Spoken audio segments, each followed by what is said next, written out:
Atëherë kur gjen se besimtari futet në namaz, në adhurim dhe thjesht e kryen atë mekanikisht, por mendja e tij është tek dynjaja, tek rendja pas pasurisë. E sikur se e thash, që shembujt e ardhur në hadith janë thjesht për të dhënë shembuj,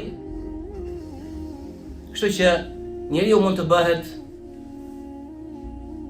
edhe rob i makinës, apo rob i pronës së tij, rob i tokave, mund të bëhet rob i muzikës, rob i lojtarëve i futbollit, nëse vazhdimisht e ka mendjen vetëm në diçka të caktuar.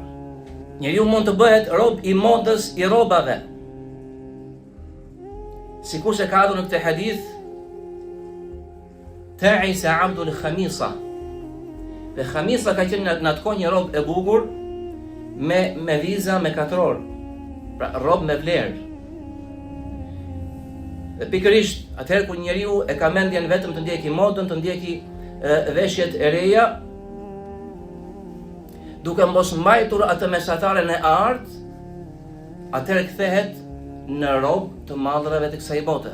Një grua e cila ndjek vazhdimisht modën, vazhdimisht modelet e reja, vazhdimisht duke bler gjëra të reja dhe sa e vesh atë, më pas me qenë se të tjerat e pan, me atë rob, atëherë ndjek dhe merr robën tjetër.